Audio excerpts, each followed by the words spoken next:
Sejam todos muito bem-vindos ao Centro Espírita Irmão X. Para quem já é filho da casa, é um prazer sempre revê-los. Para quem está chegando pela primeira vez também, saiba que o Centro está recebendo a todos sempre de braços abertos. E já dando início à nossa palestra, vamos dizer a prece que o meigo Nazareno nos deixou quando por aqui passou. Ele nos disse que onde dois ou mais em seu nome estivessem reunidos, ele se faria presente. E nos disse o seguinte: Pai nosso que estais no céu e em toda parte, santificado seja o vosso nome. Venha a nós o vosso reino, seja feita a tua vontade, aqui na terra como no céu. O pão nosso de cada dia nos dai hoje, Pai.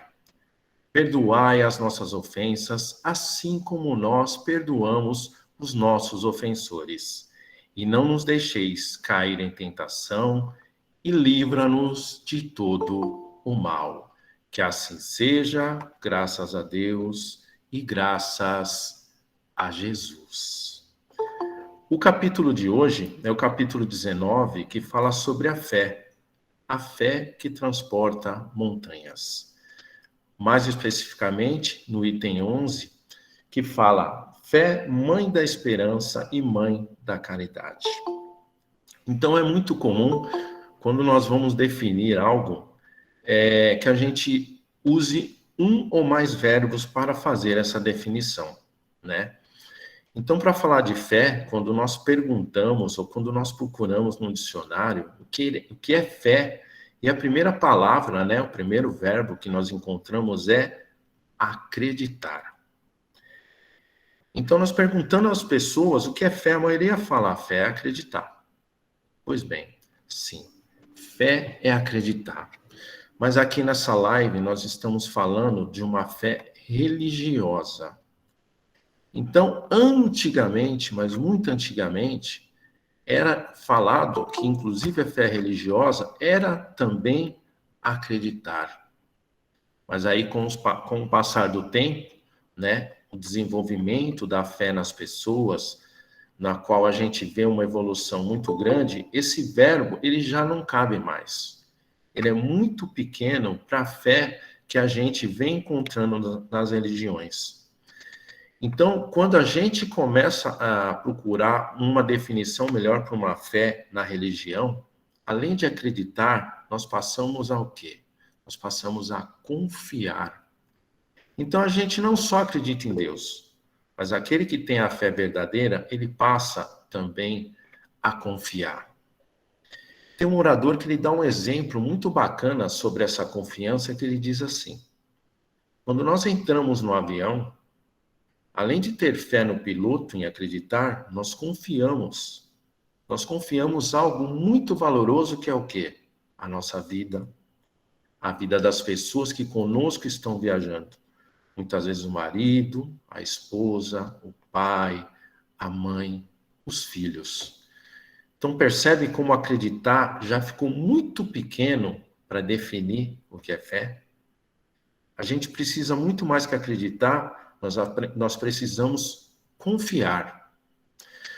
Só que desde lá de trás, né, essa fé, ela vem sendo nos imposta, dito religiosamente, né? Nós temos que acreditar, nós temos que confiar, mas nunca nos é explicado por quê. E muitas vezes, quando nós erramos, a punição, às vezes, é o castigo, né? E aí a gente continua ainda a não entender por que a gente tem que ser castigado. E aí o que ocorreu há um pouco mais de 200 anos atrás?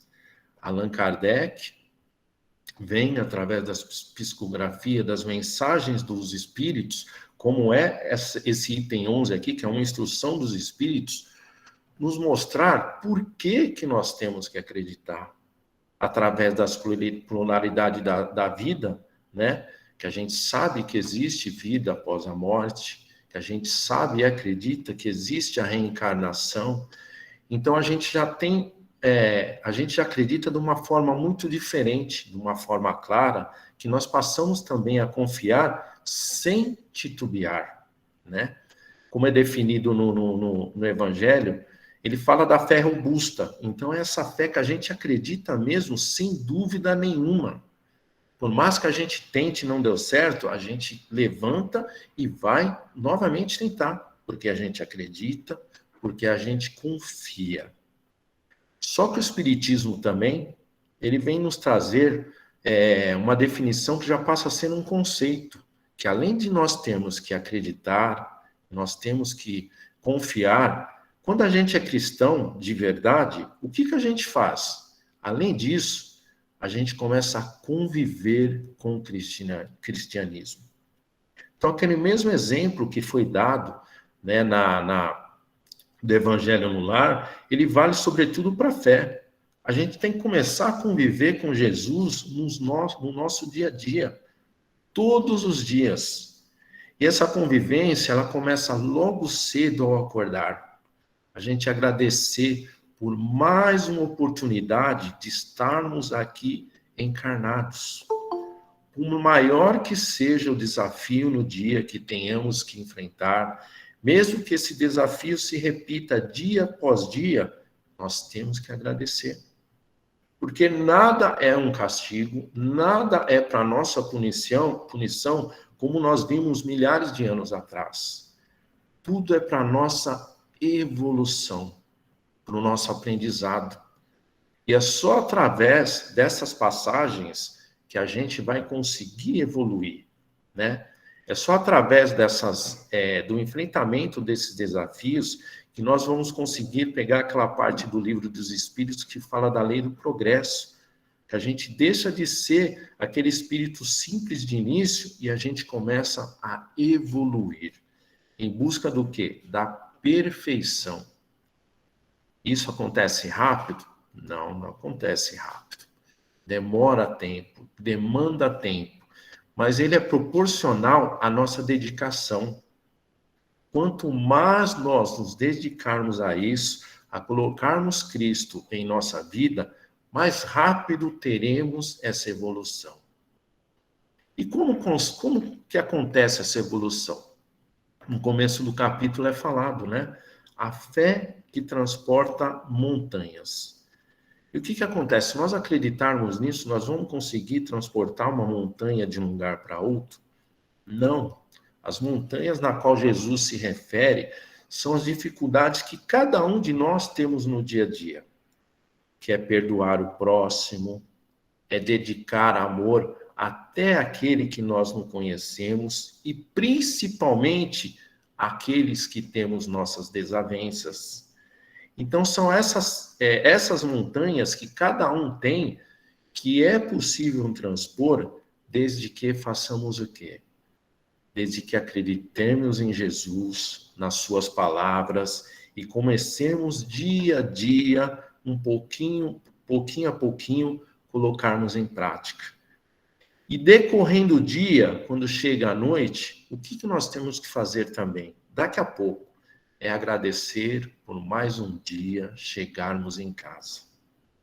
Então, essa que é a fé verdadeira, é conviver com Jesus, conviver com os ensinamentos espíritas, porque nunca foi fácil para ninguém, nem para nós, que é por isso que nós estamos aqui mais uma vez.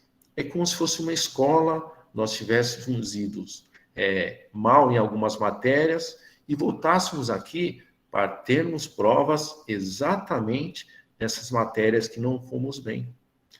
E será que nós temos capacidade para isso? Temos total capacidade. Desde que nós acreditemos, nós confiemos e, acima de tudo, que nós possamos conviver com Jesus no nosso dia a dia. Então, quando a gente começa a entender que essa fé, ela deixa de ser uma fé cega, que era aquela fé antiga que ela era imposta, você tem que aceitar e pronto. Entendemos que ela é uma fé raciocinada, que é o que o Espiritismo nos traz, juntamente com a ciência, né, com o magnetismo, que nós podemos vencer. Quando nós começamos a perceber e acreditar nisso, a gente começa a fazer uma mudança no nosso dia a dia. Uma mudança na nossa evolução. E sempre para melhor. a gente começa a entender, como diz no Livro dos Espíritos, agora eu não me recordo a questão, é perto do final da 800, que é perguntado como que a gente faz para evoluir. A gente tem que deixar o materialismo de lado. Então, quando nós vemos que realmente Cristo faz a diferença, que nós temos várias e várias existências, que nós somos espíritos eternos, a gente começa a não dar a importância do materialismo que a gente vem dando há muito tempo e que, infelizmente, a maioria das pessoas no mundo ainda hoje dá. A gente começa a focar mais no espiritual, mais no amor e mais na caridade. Porque a fé, ela é a mãe desses dois sentimentos, dessas duas atitudes que fazem a mudança no mundo. A gente vê não só hoje, mas hoje também o quanto que o mundo precisa de caridade. E quando a gente tem fé, a gente entende que é uma caridade material também. Tem muita gente passando fome, sobretudo nesse ano. E muita gente, às vezes, não tem nada para doar materialmente. Mas a verdadeira caridade, ela é o quê? Ela é emocional, ela é mental, ela é espiritual. E qualquer cristão tem como praticar essa caridade. Então, às vezes, um amigo, ele precisa ouvir a nossa voz, ele precisa de um conselho. Às vezes, um oi que a gente recebe de um amigo já é um pedido de socorro. Ele está querendo que a gente entre em contato com ele. E aí, através das nossas palavras, muitas vezes sem falar sequer uma vez o nome de Cristo, a gente consegue evangelizar essa pessoa, acalmar o seu coração, fazer com que ela acredite que as coisas vão melhorar, mas que é preciso que ela resista, que ela levante, que ela comece a caminhar. Porque muitas vezes quando a gente fala em Deus, a gente fala em Jesus, tem muita gente que não quer ouvir a palavra. Mas quando a gente fala de uma outra forma, diferente, a pessoa entende e começa a pôr em prática. Então a fé é isso, é acreditar que existe um mundo melhor, nós estamos próximos de voltar a ele e seguir em frente, fazendo esse trabalho cristão que é maravilhoso. Todo mundo aqui já esteve numa situação difícil na qual achou que não conseguiria transpor. Imaginou que fosse essa montanha gigantesca que é falada e que não conseguiria passá-la de lá para cá. E o que aconteceu? Estamos aqui hoje. Não conseguimos? Então, se nós conseguimos uma vez, nós vamos conseguir quantas forem necessárias. Mas para isso é preciso o quê? Estar convivendo com Jesus, com os espíritos do bem. Não só ler o Evangelho, não só fazer o Evangelho no lar, nem só frequentar o Irmão X, ou até mesmo não só trabalhar no Irmão X, mas fazer o quê? Da porta para fora, colocarmos esses ensinamentos em prática. É fácil? Como já foi dito, não é. Mas todo movimento ele começa como? Com o primeiro passo. É uma viagem longa que nós já estamos fazendo há várias e várias encarnações. E acreditem, nós estamos evoluindo. Às vezes a gente dá uma acelerada, às vezes a gente diminui o passo, mas a gente continua em evolução. Mesmo que a gente tropece e caia de cara no chão, faz parte da caminhada. Mas não esqueçam que Jesus vai estar sempre ali, com a mão estendida para nós, para que possamos levantar e começar a caminhar mais uma vez. Isto é conviver com Jesus. Não é só acreditar, não é só ler, não é só falar.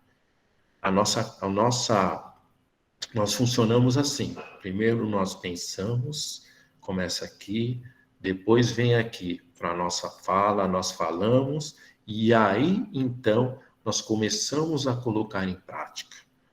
Nós vamos chegar um dia ainda que não vamos precisar nem falar, que só de pensar a gente vai estar praticando, mas a gente ainda está evoluindo para isso. Então é preciso sempre praticar. E às vezes a aprovação, ela vem no momento mais inesperado para nós. Às vezes é no momento ou familiar, ou no trabalho, às vezes no trânsito, é que nós vamos colocar o ensinamento cristão à prova, através de não evitar um xingamento, através de ouvir um ente querido, né? Nem que seja pela 10ª vez, a gente ouvir a história de um vô, de uma avó, isso é caridade também. Porque muitas vezes a gente não tem paciência, a gente quer ir embora. E a gente precisa fazer o quê? A gente precisa ouvir mais. Porque às vezes a gente já está respondendo o que a pessoa nem acabou de falar. Então, ser cristão é isso. É ouvir, absorver, falar o necessário. Muitas vezes nem é nessa hora ainda, tem que ser depois. Essa fé, ela transforma o mundo. Mas essa transformação, ela tem que começar primeiramente aqui dentro. Gandhi falava isso, né? Se a gente quer ver um mundo transformado, a gente precisa começar a se autotransformar, começar aqui dentro. E ele também falou uma coisa muito bacana, que ele falava que se os cristãos fizessem exatamente o que Cristo pregou, ele se tornaria cristão. De tão bela que é essa religião ser cristão, independente das divisões que ela possa ter. Porque são diferentes as palavras e as frases, mas o significado é sempre pregar o amor a Deus, pregar o amor ao próximo e pregar o amor a si mesmo. Esse é o significado verdadeiro da fé. É conviver com Jesus, com os espíritos do bem, durante todo o tempo que pudermos. Praticá-lo dentro da nossa pequenez, porque cada um tem um tamanho diferente, mas não desistir, jamais. Sempre tentando novamente, que aí acontece o quê? Aquilo que lá atrás, para nós, era muito difícil, hoje ele vai se tornando uma rotina. A gente faz com uma tranquilidade, muitas vezes sem pensar. É uma coisa, entre aspas, automática, que a gente já entendeu e já assimilou que ser cristão é exercer o amor na sua maior amplitude. Tá bom, meus queridos? Sueli, é com você, tá?